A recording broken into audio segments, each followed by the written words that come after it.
Muy buenas noches para todos. Espero que se encuentren muy bien desde todos los lugares donde se han conectado a este espacio académico. Les agradecemos a todos su tiempo y su disposición de seguir actualizándose. Estos espacios son diseñados para generar valor a toda la comunidad de fisioterapeutas en América Latina y el mundo. En este webinar vamos a estar hablando de un tema muy importante, acompañada de tres de excelentes profesionales. Son Adriana Muñoz, Mercedes Quiñones y Alba Lucía Guerrero, quienes nos van a estar acompañando en este tema acerca de un conversatorio sobre lo que vendría siendo una lesión traumática. Vamos a estar en este espacio acompañadas por ellas tres. Además, les menciono que son ponentes de nuestro diplomado internacional avanzado en fisioterapia traumatológica para que puedan conocer más acerca de ellas. También les voy a compartir a través de este chat de Zoom un link para que registren su asistencia y puedan recibir como obsequio la grabación de este webinar. Entonces, sin más preámbulos para iniciar, les presento a Adriana, Mercedes, Alba Lucía, cómo se encuentran esta noche. Muy bien, gracias. Hola, Excelente, Juliana. muchísimas gracias. Muchísimas gracias a ustedes por compartir este espacio con nosotros. También es importante que los participantes podamos tener como los micrófonos apagados para que así no haya ninguna interrupción y podamos desarrollar el webinar con perfección. Les voy a compartir el link de asistencia. Perfecto, voy a compartir la pantalla. Me pueden indicar, por favor, si la pueden ver. Ya la estamos observando. Listo, perfecto. Entonces podemos dar inicio a la sección. Tienes la palabra, Adriana. Gracias, Juliana. Bueno, cuando hablamos de una lesión traumática, eso está relacionado con un conjunto de lesiones que se pueden presentar tanto externamente como internamente y son provocadas por un mecanismo violento externo. Es muy importante como tener en cuenta esta parte y esta lesión traumática pues puede dejar una lesión única o múltiples lesiones. Una lesión única puede ser una lesión tan pequeña y tan simple de pronto como me caí y me raspé, y una lesión con más, digamos, un poco más compleja, un politraumatismo, por ejemplo, o una fractura. Entonces, dependiendo como de la gravedad o de ese mecanismo externo, pues de igual manera va a ser el impacto y lo que experimente la persona. Podemos hablar de esta lesión traumática que cuando hay un politraumatismo, pues hay varios traumas, varias lesiones dentro del cuerpo y pueden comprometer la vida de la persona. Y hablamos, por ejemplo, de polifracturas. Entonces hay varias fracturas, pero no necesariamente están implicando que la vida de la persona esté en riesgo. Entonces digamos que este tipo de conceptos pues va uno como organizando o tiene como una base de dónde partir y hacia dónde ir dependiendo del tipo de lesión. ¿No? Las lesiones traumáticas pues van a tener una clasificación también y de esta manera también la intervención y el tratamiento. Vamos a tener de pronto en cuenta también para ahondar en esas lesiones traumáticas que de acuerdo a lo que nos dice Adriana, nosotros podemos tener lesiones traumáticas generadas por alta energía que van a llevar a esos politraumas, a fracturas, luxaciones, compromiso de la vida, pero que también podemos tener lesiones traumáticas de muy baja energía generadas por micromovimientos o por movimientos repetitivos o por cargas repetitivas también que podamos tener sobre cualquiera de nuestras estructuras. Por ejemplo, tener posiciones mantenidas ahorita que estamos en la modalidad virtual nos puede llevar a que una parte del cuerpo esté sobrecargada y lesione estructuras, o cuando generamos también movimientos repetitivos por encima de la horizontal, cuando estamos generando movimientos repetitivos de pronto en flexión, en extensión, entonces va desgastando los ligamentos o va desgastando otras estructuras relacionadas con el tejido conectivo. Entonces podemos tener lesiones de alta energía, lesiones de baja energía que nos van a alterar diferentes segmentos y tener consecuencias a nivel de estas zonas, a nivel de hueso, a nivel de ligamento, a nivel de grupos musculares. Entonces ahí es muy importante aclarar que las lesiones traumáticas pueden ser de mayor o de menor impacto sobre los segmentos corporales.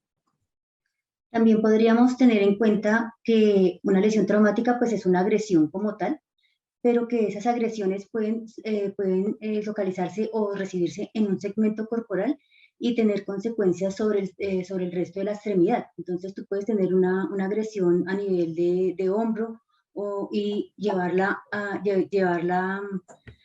consecuencia a nivel del codo de la mano.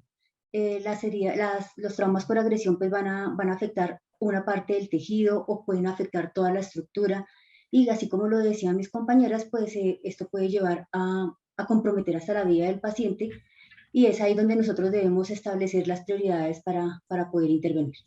Cuéntanos, Adriana, a partir de qué lesión vamos a abordar la temática el día de hoy. Bueno, hoy estamos hablando del complejo como cervical, hombro, miembro superior.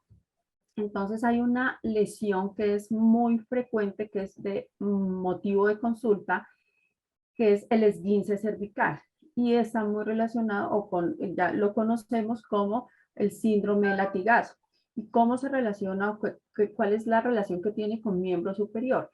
Que el esguince o el síndrome de latigazo pues no solamente va a afectar el cuello, es una lesión que puede comprometer, dependiendo de la severidad y la gravedad de la lesión, puede comprometer miembro superior por inserción muscular, por lo que mencionaban nuestras compañeras. Entonces, cuando hay dolor, pues va a ver como la sustitución del movimiento, voy a compensar ese movimiento, voy a adoptar posturas para evitar el dolor. Y son posiciones que finalmente, o posturas que finalmente terminan comprometiendo tejidos blandos, generando compromiso de tendones, de músculos, de ligamentos, comprometiendo el movimiento y finalmente la limitación funcional. Eso por un lado. Y por otro, también dependiendo de la severidad, pues puede tener un compromiso a nivel nervioso, como una radiculopatía, o terminar en una cervicobraquialgia si tampoco ha tenido un buen manejo, y esto va a depender de muchos factores también relacionados no solo enfocados en el tratamiento, sino en el contexto en el que se encuentra también el paciente. Partiendo de la patología que nos habla Adriana, de ese síndrome de latigazo, es muy importante tener en cuenta, como ella nos dice, que puede afectarnos la extremidad superior, que la capacidad que tiene el complejo del hombro para ubicar, ¿sí?, la mano, para ubicar el codo a nivel del espacio, tiene mucha relación con el movimiento que nosotros también tenemos a nivel de la columna vertebral, ¿sí? Sobre todo en todas las actividades que hacemos por encima de la cabeza.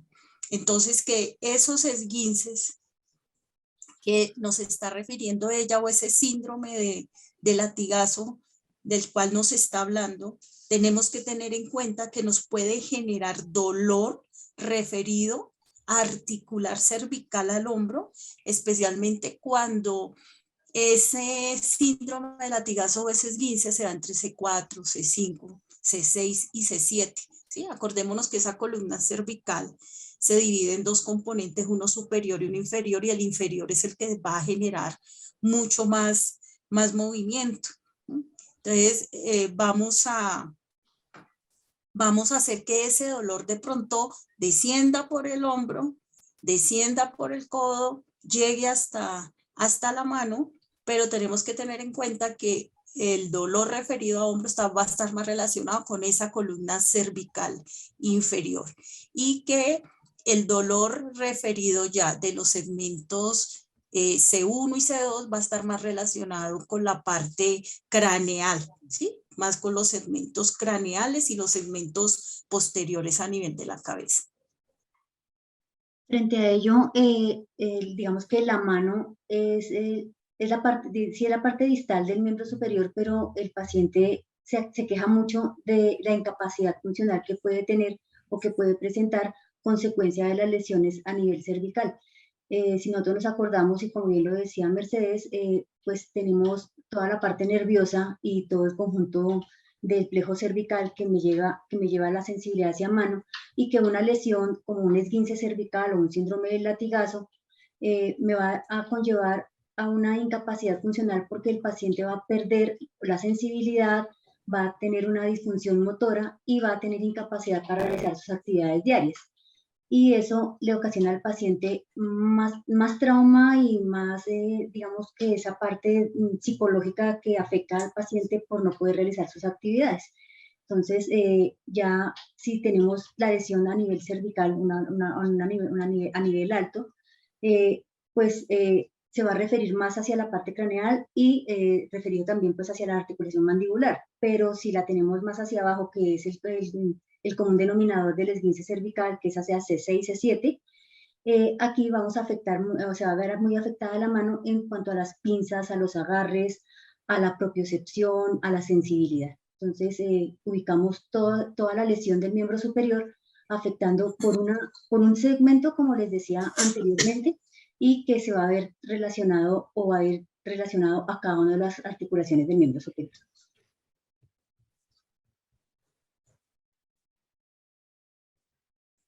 Bueno, Juliana, pues Excelente.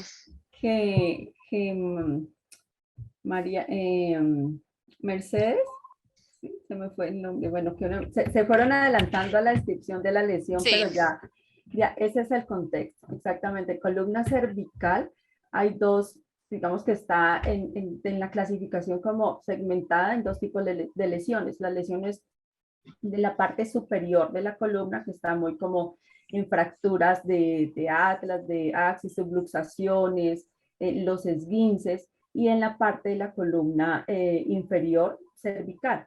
Y el síndrome del latigazo, como lo mencionaban ellos, pues lo que más va a afectar es la parte baja de la columna cervical. Y ese mecanismo de trauma, pues hay una fuerza mecánica, una fuerza de energía que es muy, muy fuerte, y en el momento en que se produce, es muy típica que ocurra esta lesión cuando se está conduciendo por un golpe o cuando se frena fuerte o un golpe por detrás, y esto se está viendo mucho porque va con el celular a veces manejando, y se está viendo mucho este tipo de lesiones. Entonces, al tener el choque de la parte posterior o al frenar, el mecanismo de lesión, la energía hace que la cabeza vaya hacia adelante y hace que C5 tenga una máxima extensión de la columna, y luego ese mecanismo va hacia flexión. Entonces, cuando C5 va hacia su máxima, C6, perdón, va hacia su máxima extensión, C5, digamos que lleva consigo a C5, y de alguna manera queda una leve flexión en ese momento de la parte alta, y la columna va a tomar como una forma de S, perdiendo esa curva fisiológica que tiene esa lordosis cervical. Va a quedar esa curva en S, y sabemos que esta biomecánica pues es muy importante para el resto del cuerpo, porque dependiendo de las curvas de la columna va a ser la resistencia o la capacidad que nuestra columna tenga para hacer esa distribución de cargas axiales. Entonces, después, digamos, en la evolución de la patología, pues esa columna va a terminar con una rectificación de la lordosis cervical como consecuencia, y también pues el trauma en tejidos blandos.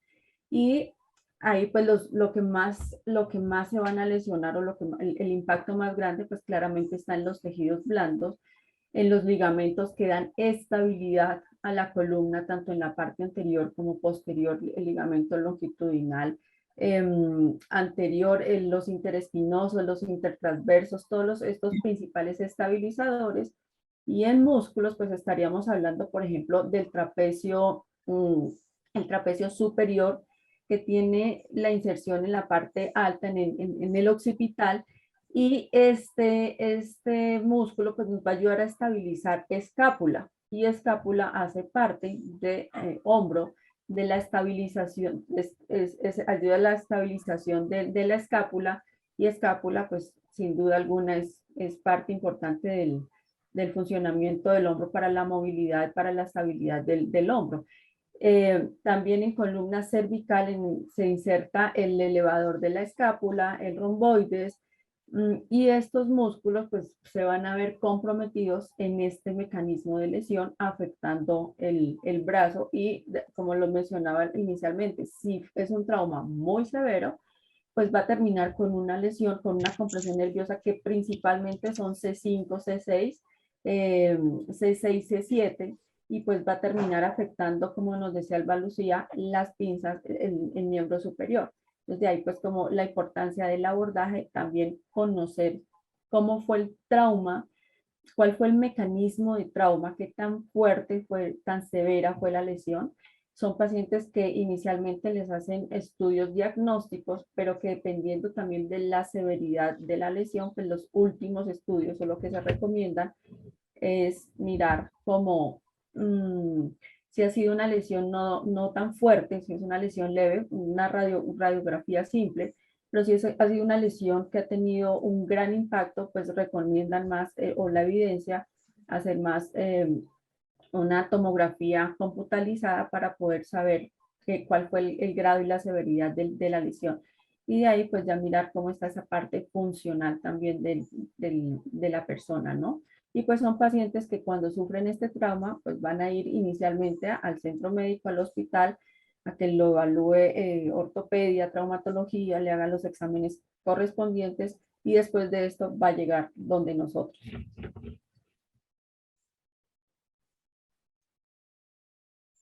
Excelente, muchísimas gracias por esa aclaración. Pues yo creo que ya en lo anterior hemos dado respuesta a esta pregunta, ¿en qué consiste la lesión? Hemos pues abordado desde el inicio.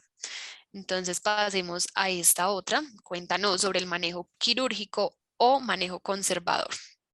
Bueno, esta patología o este síndrome, perdón, no patología, este síndrome tiene más un manejo conservador que un manejo quirúrgico. Y nosotros en la formación habitualmente pues hemos estado acostumbrados, o lo que hemos trabajado es pues como el calor, el frío, el masaje, el ultrasonido. Entonces digamos que ese tipo de manejo conservador que hoy en día pues ya está, eran pacientes que los acostumbramos a ver mucho con el cuello, con inmovilización, con un cuello, pero digamos que todos estos manejos y estos abordajes pues se han ido replanteando. Entonces, pues claramente van a haber etapas dentro de este proceso, y va a ser el manejo conservador en la etapa aguda, en la fase subaguda y en esa parte crónica del tratamiento. Buscar inicialmente pues todo el manejo, no me voy a adelantar porque sé que más adelante vamos a hablar como de nuevas tendencias o cómo se va a hacer, pero en esa parte, como cuáles son las propuestas de pronto del tratamiento para este tipo de lesiones. En el manejo actual que se va haciendo en esa etapa aguda, pues lo que se busca es un manejo analgésico, manejo antiinflamatorio, y desde muy temprano empezar a movilizar. Digamos que eso en cuanto a esta parte, no hay mucha evidencia realmente de que el ultrasonido tenga efectos, y eso ya están, pues ya hay muchos estudios que lo han demostrado, que el ultrasonido como que sí funciona o qué efecto tiene, no más como manejo de puntos, gatillo de pronto, para ayudar a relajar el músculo. Hay alguna evidencia de pronto hoy en día con manejo de tipo osteopático, y alguna evidencia también con el uso del taping en este tipo de pacientes. Digamos que ya más el manejo, ya como la propuesta la vamos viendo más adelante, ¿no? Y digamos, y ahí ya vendríamos como el miembro superior, manejar hacer tratamiento conservador para el síndrome de latigazo que con compromiso de miembro superior, entonces ya ahí estaría como Alba y María. Mercedes. Mercedes, perdón. Tranquila. Ok. De pronto el manejo quirúrgico en los síndromes de latigazos están asociados más cuando cuando ese síndrome de latigazo está acompañado de pronto de alguna fractura por avulsión, ¿sí? De resto, se hace manejo conservador, como dice Adriana, y ese manejo quirúrgico de esos síndromes de latigazo acompañados de fracturas por avulsión va asociado entonces a una reducción abierta con fijación interna tipo tornillos de esponjosa, que son tornillos muy pequeñitos que no van a obstruir la capacidad de movimiento de la columna cervical, pero que van a permitir la reinserción de pronto de esos músculos tónicos que tenemos a nivel de esa columna cervical. En cuanto al compromiso que me dice, creo que es la pregunta que sigue, al compromiso que me dice Adriana ya con el hombro, le das paso a la pregunta que sigue, por favor. Yo considero, y algo que nos decía Adriana en su exposición anterior en cuanto a la definición de la lesión, que las consecuencias biomecánicas de una alteración a nivel de la columna cervical para el hombro está muy relacionada con esa alteración en la alineación que vuelvo y repito, nos decía Adriana, la rectificación de esa columna cervical. Y fuera de la alineación de la columna cervical por cadenas musculares, ¿sí? Por fascias, también se nos va a hacer una alineación de toda la parte torácica y eso nos va a cambiar a nosotros la postura. La postura de reposo de esa escápula. Al cambiarnos la postura de reposo de la escápula, normalmente lo que voy a hacer yo es llevar los hombros hacia adelante. Al llevar los hombros hacia adelante, toda la musculatura posterior de esa parte escapular, pues me va a cambiar y va a tender a crear tensión nerviosa, ¿sí? Y esa tensión nerviosa la van ustedes a ver reflejada en que el paciente va a presentar dolor sobre toda la cara lateral y posterior de lo que es el hombro. Entonces, esa alineación, ese cambio de alineación me va a afectar el hombro. Lo otro importante en ese cambio biomecánico tiene que ver con la parte neurofisiológica. Si nos acordamos de nuestra neuroanatomía para referenciar la biomecánica, todo lo que es la región cervical y lo que es el hombro comparten lo que nosotros conocemos como neuronas de segundo orden. Y esas neuronas de segundo orden tienen que ver con todo lo del dolor referido y todos los cambios de temperatura, ¿sí? Entonces, cuando yo tengo una patología cervical, muchas veces el paciente va a referir ese dolor cervical y va a referir calor sobre la articulación por ese compartir de esas neuronas de segundo orden. Ese compromiso biomecánico también a nivel del hombro está relacionado con músculos que nos mencionaba Adriana también, como el trapecio superior, el esternocleidomastoideo, el elevador de la escápula, que son músculos que nos van a generar comunicación, ¿sí? ¿Y qué vamos a encontrar nosotros? Que generalmente un paciente que tiene problemas de columna cervical, en este caso nuestro síndrome de latigazo, o va a ser mecanismos de inclinación o va a ser mecanismos de inclinación con rotación. Y al hacer esto va a provocar también en el hombro de pronto un ascenso del hombro y una llevada hacia anterior, una anteriorización del hombro, ¿sí? Que va a comprimir también, por ejemplo, área crítica del hombro, ¿sí? Que va a generar acortamientos a nivel de la musculatura de hombro, ¿no? Y nos va a cambiar toda la dinámica de esa parte superior. Por eso también Adriana nos hacía ahí en la mención que ya en el tratamiento conservador no se estaban usando los collares. Antes se usaban los collares para quitar el peso de la cabeza, para restringir la movilidad, porque esto también nos va a cambiar la alineación de la columna vertebral. Si la usamos durante mucho tiempo nos va a generar atrofia, y no solo de la musculatura posterior, sino también de la musculatura anterior y nos va a limitar el movimiento, ¿sí? Entonces, esa comunicación a través de músculos, a través de fascias, a través de esas neuronas de segundo orden, es la que nos va a llevar a que cambiemos también la dinámica de nuestro hombro.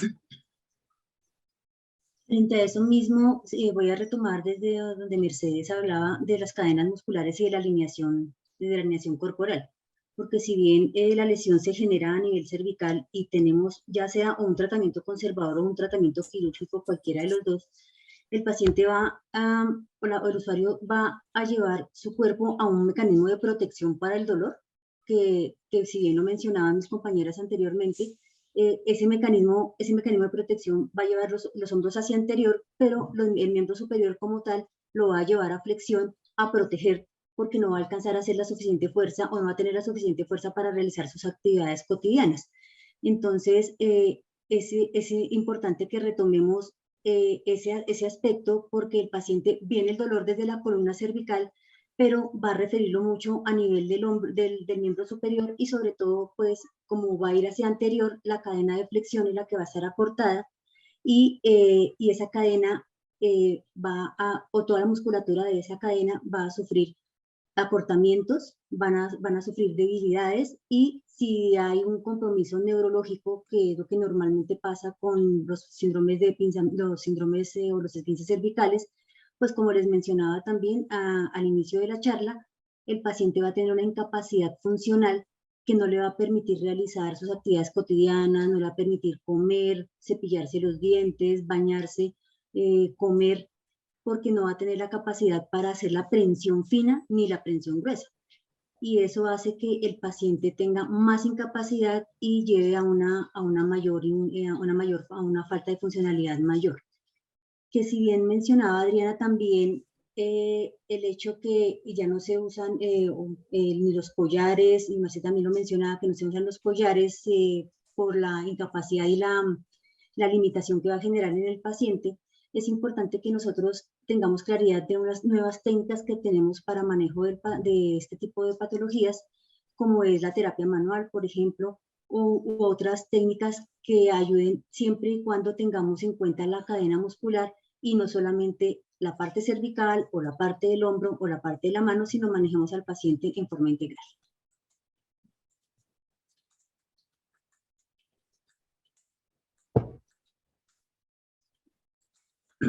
Ahora, ¿qué secuelas podemos encontrar en un paciente posterior al trauma?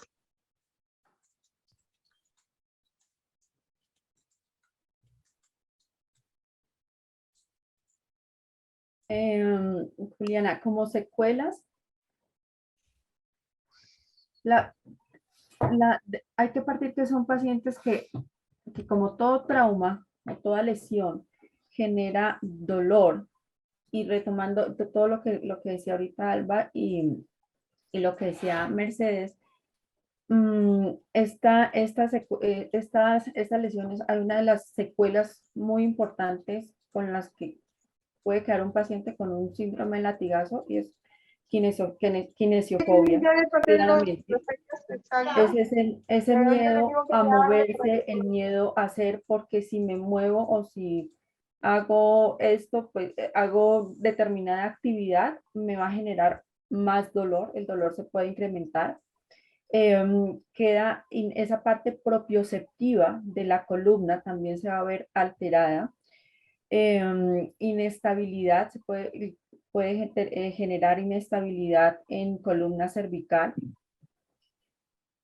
Otra secuela que puede tener también es, como lo hemos mencionado, el tema del compromiso nervioso radicular, alteración de la sensibilidad, alteración en las pinzas, en los agarres, en la función en sí como de miembro superior, de hombro, perdón, y de miembro superior como tal. Limita, si no se hace como ese manejo adecuado o indicado desde el principio, pues va a quedar con limitación del movimiento, con rotaciones, inclinaciones, de pronto con dolor. No sé qué más, Mercedes, podamos complementar. Bueno, a nivel del hombro, por los cambios posturales y por la misma postura antálgica que adquiere un paciente, digamos que un paciente que no ha sido bien manejado, que todas de pronto lo hemos tenido, todos lo hemos tenido, un paciente que no ha sido un buen manejado, un paciente que es muy álgido, que ha tenido mucho dolor, genera posturas compensatorias, ¿sí? Y esas posturas compensatorias, sobre todo la postura de cabeza adelantada por dolor, nos lleva a esa anteriorización de hombros, nos lleva a generar inmovilización.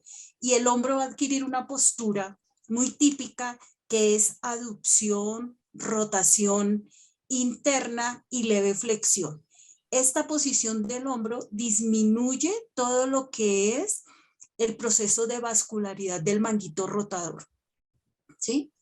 Porque comprime la zona crítica que le da la vascularidad y que le da la alimentación y la oxigenación a ese manguito rotador. Entonces nosotros muchas veces, unas consecuencias de esos síndromes de latigazos mal manejados pueden ser hombros rígidos o síndromes de manguito rotador, o también nos pueden dar síndromes subacromiales a nivel del hombro, ¿sí? Por eso, aprovechando la pregunta, tenemos que quitarnos de la cabeza que todas las patologías del hombro son exclusivas del hombro y que las patologías de la columna cervical son exclusivas de la columna cervical, ¿sí? En toda la literatura ahorita científica y toda la evidencia científica nos está hablando de todas las implicaciones que tiene la columna cervical y los síndromes miofaciales a nivel de columna cervical y de columna dorsal sobre el hombro y viceversa. Entonces, siempre que tengamos nosotros un paciente con algo de hombro, revisémosle la columna cervical, y cuando tengamos una patología de columna cervical, revisémosle el hombro porque precisamente podemos tener consecuencias. El paciente que ha tenido un trauma y no se ha manejado de una manera adecuada, la mano pierde muchísima funcionalidad porque hay una atrofia muy evidente. Y teniendo la atrofia, pues el paciente como va a tener la incapacidad funcional, esto va a llevar a que tenga una falta de movilidad activa, y esa movilidad activa me genera sobre las articulaciones una falta de lubricación y con ellas la presencia del dolor y la misma incapacidad. Por eso es que es importante que nosotros tengamos en cuenta que cuando nosotros tenemos un paciente con un esguince cervical o con una patología a nivel cervical, irnos a todo el miembro superior y no limitarnos a un segmento, o no limitarnos a que si el paciente llega en este caso sería una lesión a nivel del mediano o a nivel del cubital, por ser un esguince cervical, y no limitarnos solamente a eso, sino mirar todo el segmento corporal para evitar que el paciente vaya a tener algún tipo de secuela o no recuperación completa. Y también evitar mucho el hecho de que, o el uso de estos medios físicos que en realidad, digamos que van a calmar por un momento las cosas, pero el paciente va a seguir con toda su patología, y que no es nuestra prioridad realmente colocar frío o calor. Y no estoy diciendo que esté en contra de ello, pero sí lo que no quisiera que se quedara en el ambiente es que nosotros solamente tengamos al paciente frío, calor y cosquillitas, como realmente lo mencionan todos los pacientes cuando van a terapia. Entonces, que tengamos un manejo un poco más integral, y que podamos evitar este tipo de secuelas que se pueden presentar por el mal manejo. De pronto ya Adriana antes nos decía que dentro de las secuelas se nos podían presentar las radiculopatías, ¿sí? Especialmente ya nos hablaba ahorita de las radiculopatías a nivel de C6, y Alba Lucía nos reforzaba las deficiencias. También es muy importante que por fenómenos de lesiones a nivel cervical, acuérdense que a todo ese nivel nos llega desde el hombro hasta la mano. Entonces nosotros también muchas veces, cuando tenemos síndromes de túnel del carpo, tenemos síndromes cubitales, ¿sí? Revisar que no vaya a ser una radiculopatía y que sean la consecuencia de una lesión cervical. ¿Ok? Yo quiero como reforzar un poquito lo que mencionaba Mercedes y Alba con respecto al abordaje integral. Y es que desafortunadamente venimos, pues, ojo, lo ideal es que ya hoy en día eso no se esté haciendo. Y es que si se hizo un esguince de tobillo, nos vamos a ver el tobillo y se nos olvida la rodilla, se nos olvida la cadera y se nos olvida lumbar. Y resulta que miremos nuestro cuerpo como si fuera un edificio. Y el edificio tiene bases y debe tener unas bases muy sólidas para que el resto del cuerpo funcione.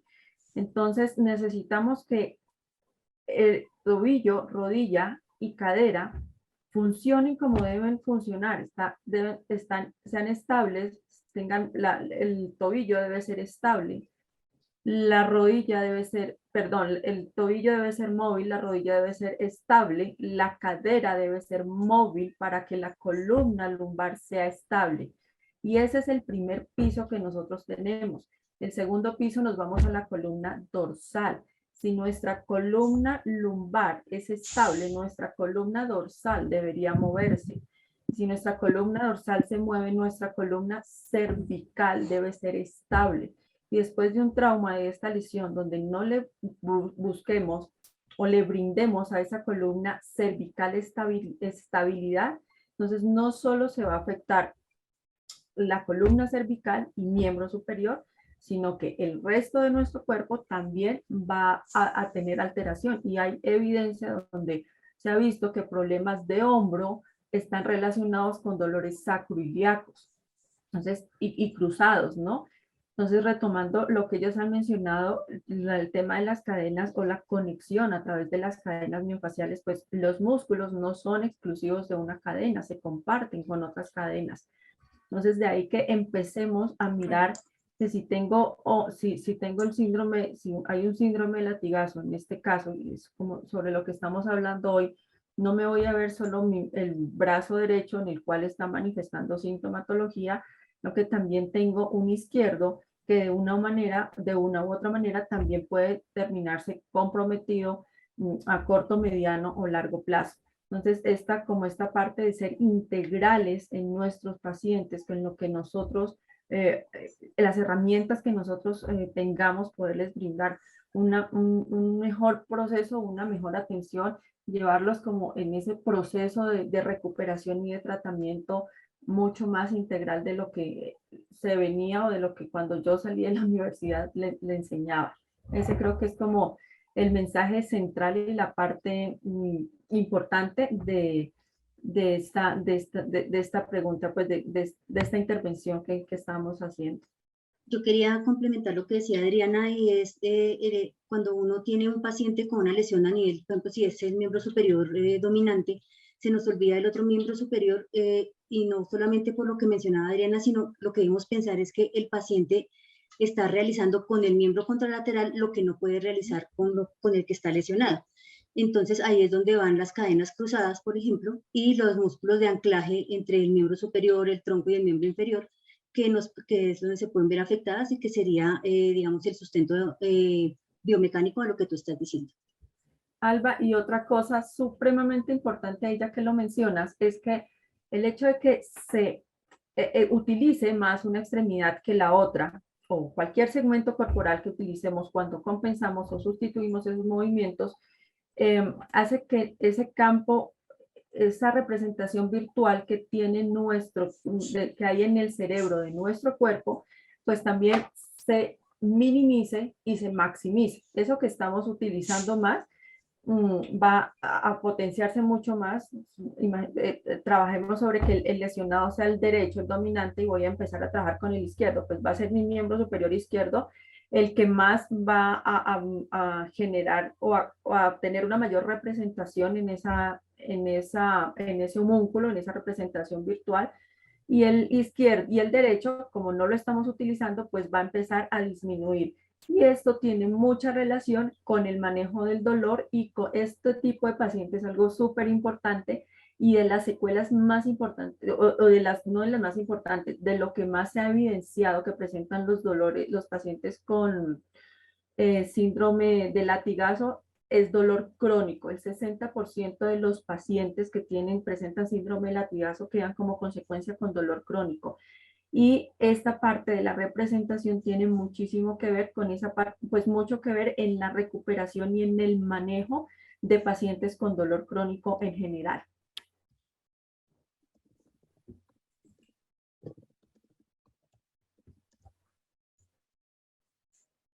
Excelente, muchísimas gracias por esa retroalimentación. Ahora, ¿qué tal si nos cuentan por qué el complejo de hombro se relaciona con la columna cervical? Ok, bueno, ya hemos relacionado cuáles son las dinámicas o las estructuras que hacen que la columna cervical se comunique con el hombro. Entonces habíamos dicho en una primera instancia que hay una comunicación muscular, ¿sí? Donde son prevalentes el trapecio superior, el esternocleidomastoideo, el elevador de la escápula, otros y músculos que ustedes siempre que tengan patologías de hombro deben valorar, porque nos va a cambiar la posición del cráneo y nos va a cambiar la posición de la cabeza para tratar de disminuir la patología de carácter dolorosa o la sintomatología mejor de carácter dolorosa.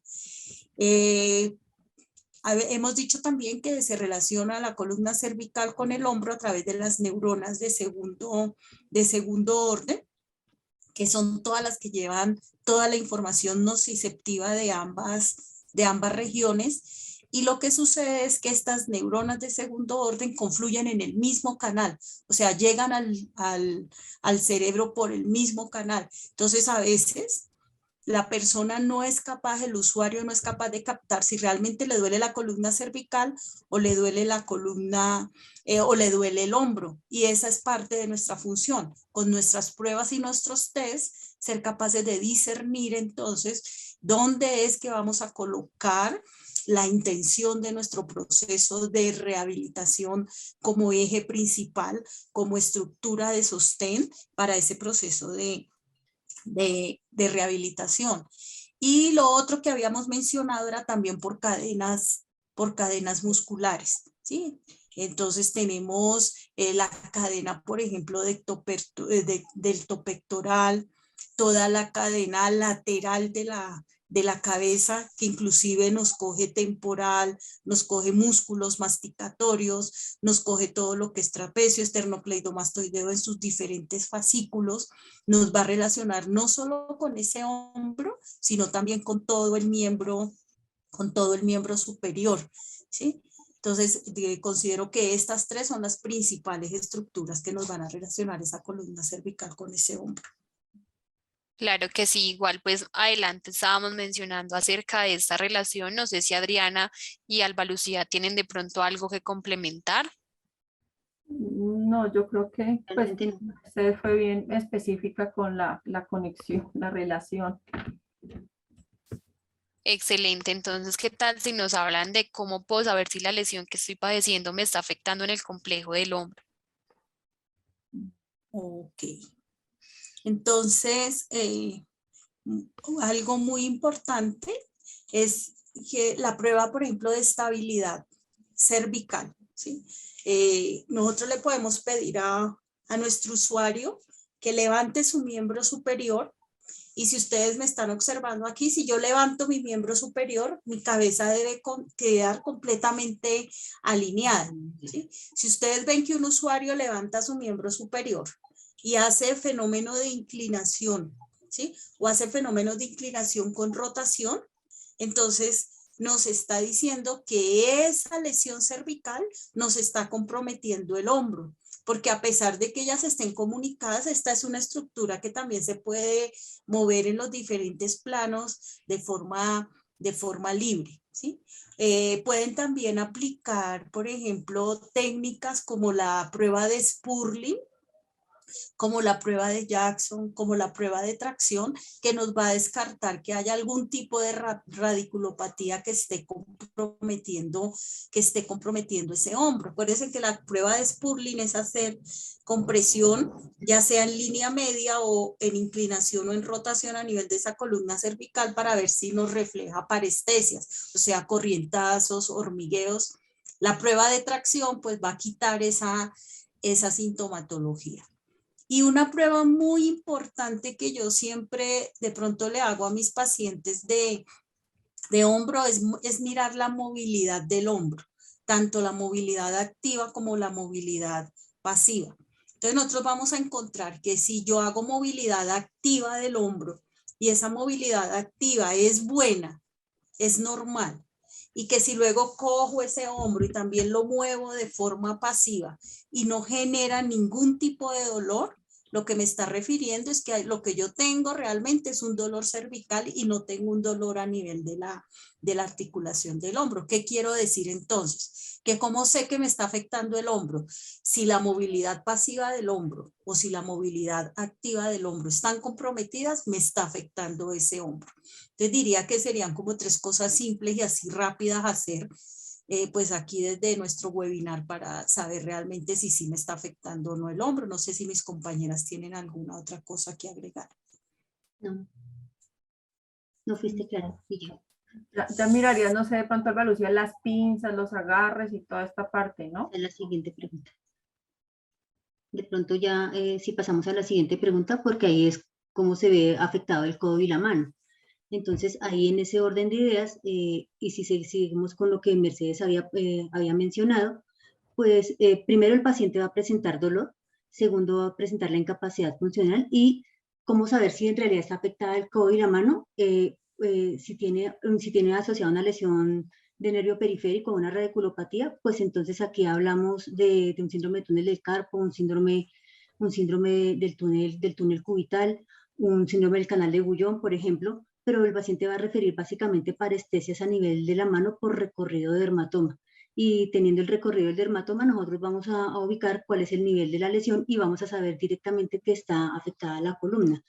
Ahora, pues también el paciente como va a tener una incapacidad funcional, pues si hablamos de pruebas específicas, pues digamos que son las pruebas funcionales que vamos a llevar la mano a la boca, pues el paciente no va a poder ni flexionar el codo, ni flexionar la muñeca, ni cerrar los dedos, pues esto nos va a llevar claramente a definir que el codo y la mano ya están afectados. Y ya las pruebas funcionales o las pruebas específicas para cada una de las patologías, estaría el síndrome de túnel del carpo, pues estaría el Fallen invertido, Duncan, cualquiera de estas pruebas que me indica que hay un compromiso del nervio mediano o el TINEL, para indicar si hay también compromiso en el nervio cubital, siempre y cuando lo hagamos pues en el recorrido del nervio. Ahí ya miraríamos que en realidad está afectado el codo y la mano, sobre todo por la falta de la habilidad del paciente para ejecutar actividades. Muchos de ellos les van a referir a ustedes o nos refieren en consulta que se les caen las cosas, que no pueden agarrar un vaso, que no pueden coger un esfero. Las señoras se refieren mucho que se les caen los pocillos en la cocina, que no pueden realizar este tipo de actividades y eso afecta mucho la funcionalidad obviamente de la mano.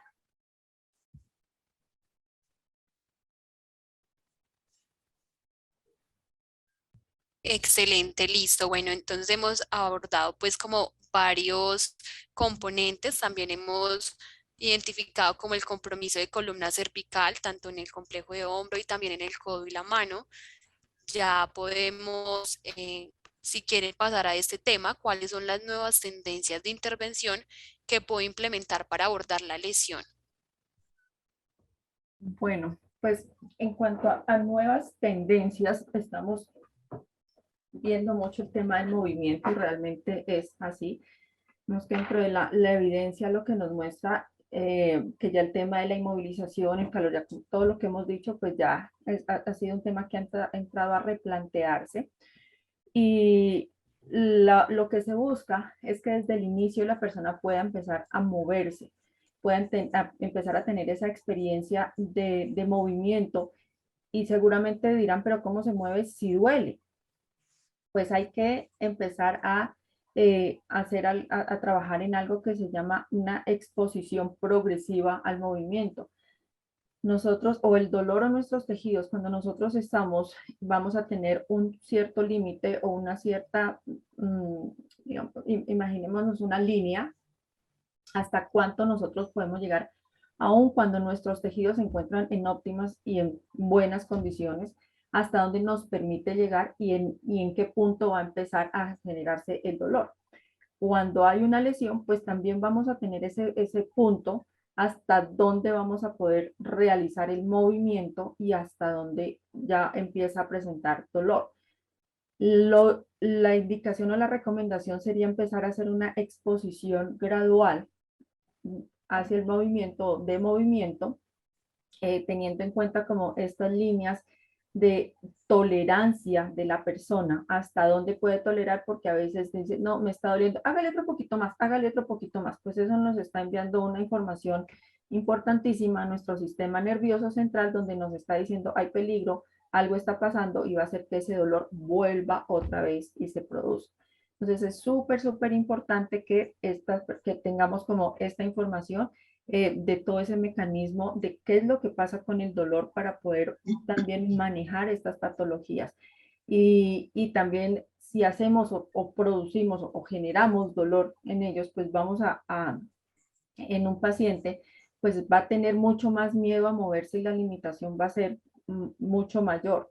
Otro aspecto importante, digamos que es la parte, como lo mencionaba Alba y Mercedes, es la parte de la postura. Entonces, como hay una compensación y vamos a empezar a tener posiciones o posturas de protección, nosotros tenemos una tendencia, lleve el hombro hacia atrás, lleve el hombro hacia atrás, proyecte y empezamos nosotros a corregir al paciente. Y el paciente, no entrenamos esa parte de interocepción en el paciente, esa parte propioceptiva y esa parte de que el paciente tenga ese aprendizaje de cómo lo puedo hacer. La sugerencia sería más que parar al paciente y empezarlo a mover nosotros, a decirle suba, baje, tiene el hombro caído, igualelo. La propuesta es enseñar o cambiar estos patrones de aprendizaje. Uno, que involucraría también la parte de movilización facial, de movilizaciones miofaciales, es realizar movimientos de miembros superiores, de la parte cervical, que involucre cadenas posteriores, cadenas anteriores, no tanto nos centramos mucho en la manipulación y seguramente hay un momento en que habrá que hacer esa manipulación para relajar o disminuir la contractura, la tensión de los tejidos, pero también llevarlo hacia un movimiento progresivo y poderle modificar esa postura con foco externo. Me explico un poco. ¿Qué tal si ponemos a la persona y desviamos un poco su atención? Porque seguramente va a estar centrada en me duele el cuello, me duele la región cervical, no la puedo mover. Si le planteamos al paciente desplazarse, realizar una marcha moviendo, no sé, con un objeto en la mano, pasarla de un lado a otro, mientras le decimos cuando vaya caminando, procure o va a dirigir su mirada hacia la esquina que tiene en el lado derecho o hacia la esquina que tiene en el lado izquierdo. Estamos generando rotaciones en el paciente sin que el paciente esté pensando en que estoy moviendo mi cabeza en las rotaciones, sino en que no puedo dejar caer o debo pasar la mano que tengo acá, o le pedimos que haga una marcha elevando con rodillas, con flexión de cadera más amplia, y distraemos como la atención. Entonces, tener suficiente como estrategias y herramientas para poder llevar a ese paciente a modificar esa postura a través del movimiento. Los tejidos faciales responden muy bien al movimiento y se logra muy buenos resultados con las movilizaciones. Y un componente muy importante pronto en estos pacientes y en general, pero estos pacientes que tienen un gran porcentaje de dolor, es incluir esa parte de pronto de psicología, o que nosotros como terapeutas y que estamos con estos pacientes aprendamos mucho sobre el dolor.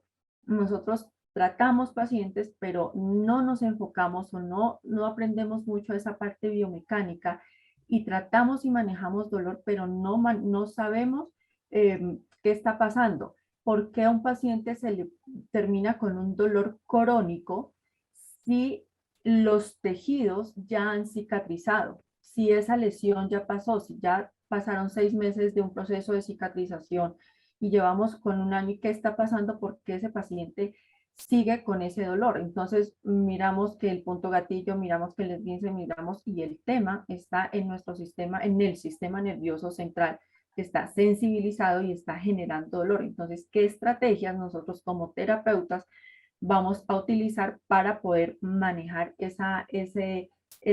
enseñarle al paciente, manejar esa kinesiofobia y enseñarle al paciente, educarlo en el dolor, porque son los principales actores en el manejo del dolor, especialmente en el dolor crónico?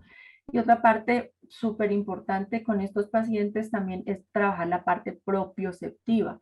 Y esa parte propioceptiva, partamos de los patrones de movimiento. ¿Cómo empezamos cuando somos niños? Boca arriba, medio lado, boca abajo, transiciones, arrodillado, parado, para que la persona le vaya perdiendo el miedo, pero siempre empezamos a trabajar con el paciente de pie. Vamos a supino, enseñémosle, trabajemos respiración al paciente para que se relaje a la persona, y empezamos a hacer movimientos de cuello, movimientos de brazo en esta posición que sean cómodos, que sean tolerantes para el paciente, manejando patrones básicos de movimiento como flexión, extensión, inclinaciones, rotaciones, y de esta manera irlo progresando. Cuando ya llevamos al paciente en una posición sentado, por ejemplo, en una silla, podemos empezar a trabajar cargas, empezar a trabajar resistencia y empezar, si vamos a trabajar, por ejemplo, en bípedo, desplazamientos, utilizar bandas elásticas en piernas para generar resistencia, y eso va a ayudar a hacer como un trabajo más integral al paciente y más orientado hacia la funcionalidad real y verdadera del paciente.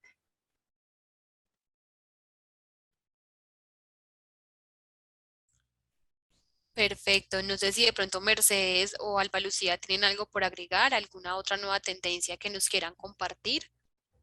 Bueno, una cosa pequeñita y en función de lo que dice Adriana, ahorita nosotros estamos manejando todo lo que es la inducción miofacial, ¿sí?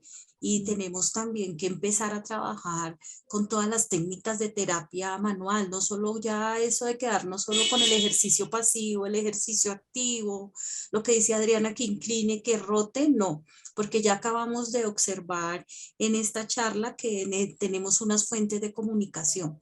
Entonces yo los invito de pronto a que busquemos el concepto de Mulligan, por ejemplo, que ese concepto nos ayuda a utilizar todo lo que son las movilizaciones cervicales pasivas accesorias en conjunto con la movilización activa del hombro, y así podemos trabajar en conjunto las dos articulaciones. También los invito de pronto a revisar el concepto de Maitland, ¿sí?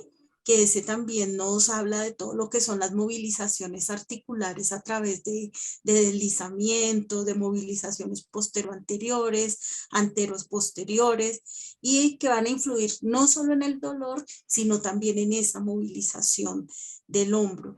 Y una de las técnicas que de pronto no se nos quedan mucho a nivel lumbar, pero que a nivel cervical también es importante, es la técnica de Mackenzie, ¿sí? Adriana nos decía que la carga, ¿sí?, hace que el paciente se fije y no pueda movilizar. La técnica de Mackenzie nos ayuda a trabajar movimiento repetitivo, y a través de ese movimiento repetitivo, de postura, de estrategias de progresión de carga, nosotros vamos a poder ir alivianando todo ese dolor y toda esa incapacidad de generar movimientos funcionales en los pacientes. Entonces es muy importante que nos pongamos como al día en todas estas nuevas técnicas y es lo que de pronto estamos ofreciendo nosotros también a través del diplomado que ustedes van a empezar a tomar. Entonces, hacer esa referencia, inducción miofacial, movilización, trabajar de forma integral todos los segmentos, trabajar por cadenas musculares, trabajar muy dinámico y no pasivo, ¿sí? Trabajar los patrones de movimiento. A veces a uno le dicen, pero es que no entiendo por qué es el cuello y usted me está trabajando estiramientos neurodinámicos del miembro inferior, un estiramiento neurodinámico del ciático, ¿sí? Entonces, de las meninges, pero hay que explicarle a los pacientes cuál es la comunicación para que ellos se entiendan y realmente podamos hacer un trabajo donde no tengamos un paciente cada mes por la misma sintomatología, sino que logremos que no se nos vuelva un paciente crónico. Yo quiero resaltar que, pues, como trabajamos básicamente sobre los mismos conceptos, si nosotros trabajamos, por ejemplo, la técnica de Mulligan a nivel de hombro, estamos trabajando directamente el codo y la mano, porque es que estamos trabajando el movimiento sobre el movimiento, y eso hace que el paciente se recupere mucho más rápido y mucho más fácil. Y trabajar también, y estoy de acuerdo con mis compañeras, trabajar mucho las cadenas miofaciales, porque es a partir de esto que nosotros vamos a recuperar la función. Y aquí el paciente está para que recupere su función y que vuelva a sus actividades cotidianas. Excelente. No sé si de pronto, Alba Lucía, ya que tienes la pregunta, nos puedes comentar acerca de cuál es el pronóstico fisioterapéutico de la lesión. Mira, cuando nosotros hablamos de pronóstico fisioterapéutico debemos tener varias cosas en cuenta. Primero, que el paciente nos haya llegado en el momento adecuado, porque si a nosotros nos llega el paciente 3, 4, 5 meses después, pues las cosas van a cambiar. Entonces, esto tiene muy buen pronóstico y tiene muy buen manejo si se hace primero si tenemos un examen y una evaluación adecuada, si tenemos un manejo pertinente a las deficiencias que el paciente tiene y lo trabajamos sobre la base de lo que mismo estamos diciendo, dejamos las cosas convencionales como trabaje la mano, suba y baje la mano, suba y baje el hombro, lleva para atrás y para adelante la cabeza, que en realidad no tiene mucho sentido. Y si lo trabajamos de una manera adecuada, integral, pero con un razonamiento lógico, el paciente va a tener muy buen pronóstico. ¿Sí? Nosotros podemos tener un paciente con una lesión cervical, puede tener la fractura cervical, puede haber tenido un manejo conservador, un manejo quirúrgico, pero si nos llega a tiempo el paciente y nosotros tenemos una muy buena base del examen y de la evaluación y una muy buena propuesta de intervención acorde a las técnicas actuales, el paciente va a tener muy buen pronóstico. Perfecto. Listo. ¿Qué tal Adriana y Mercedes si nos ayudan a complementar con esta?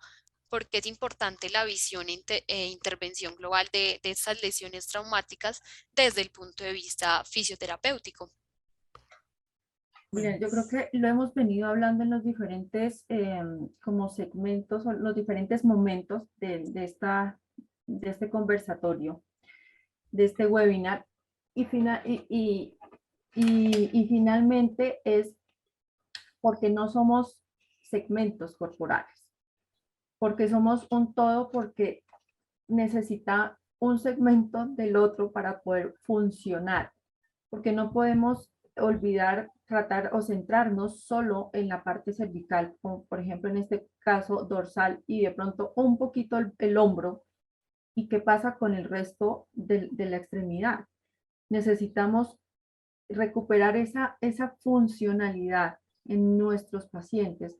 Debemos hacerlo de manera integral y debemos no centrarnos en los segmentos porque pues finalmente, vuelvo y lo digo, funcionamos como un todo, como un todo. Entonces, esa es la invitación, yo creo que final, y es que cuando tengamos un paciente, procuremos el mínimo tiempo en la camilla y el máximo tiempo en el movimiento. Que aprendemos muchas técnicas. Desde la universidad todos hemos sido formados con una gran cantidad de técnicas. Que de esas técnicas que hemos aprendido son útiles y le sirven a mi paciente en este caso en especial. Recordemos que todos somos seres únicos con un aprendizaje motor único y que tenemos una huella motora que es de todas las experiencias que nosotros hemos tenido a lo largo de la vida. Todos nos movemos diferentes, aprendimos a saltar diferente, a correr diferente. Entonces, esa individualidad que tienen nuestros pacientes la debemos respetar, considerar, y por esta razón es que no podemos hacer como un tratamiento para todos nuestros pacientes, sino seleccionar de todo eso que hemos aprendido qué le va a servir a ese paciente que yo tengo en ese momento frente a mí, y buscar la funcionalidad a través de la globalidad, no de los segmentos. Ok, listo. Para cerrar, entonces, simplemente tengo que agregar a lo que dice ya Adriana, es que cuando ustedes tienen lesión en una zona, pues se van a sobrecargar otras estructuras, ¿sí? Y el sobrecargar esas estructuras va a llevar a que tengamos posturas compensatorias, primero segmentarias, luego posturas compensatorias de término global, y finalmente pues vamos a perder el control sobre nuestras extremidades.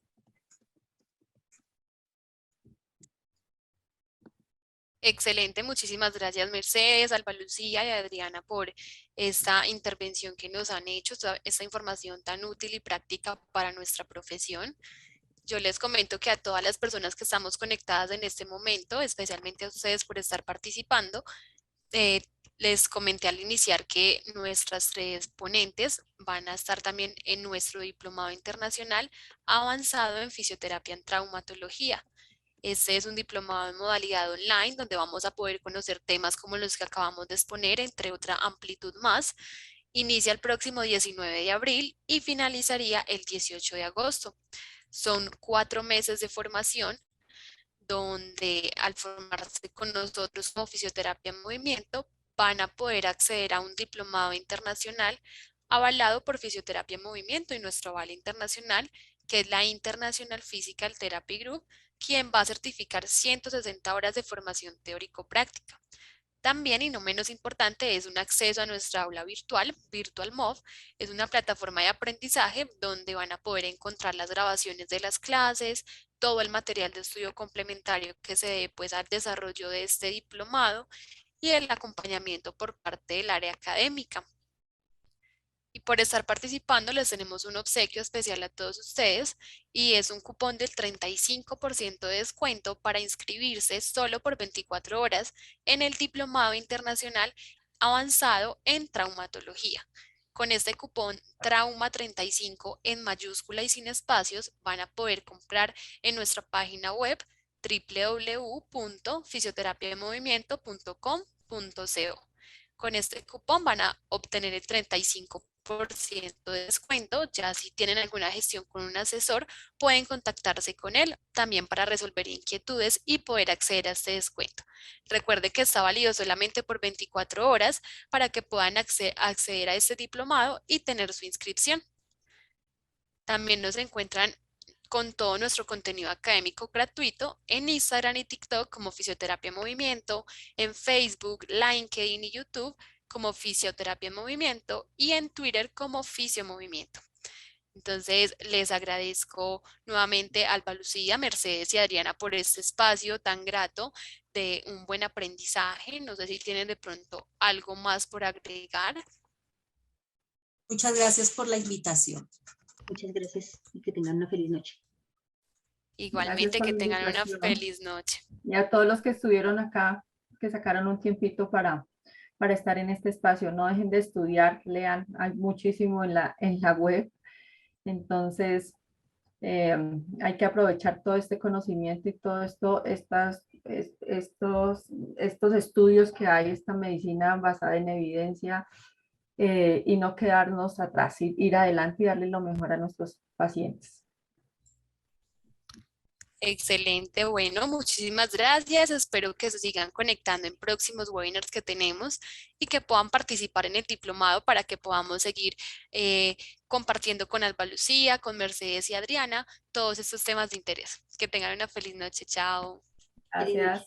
Chao.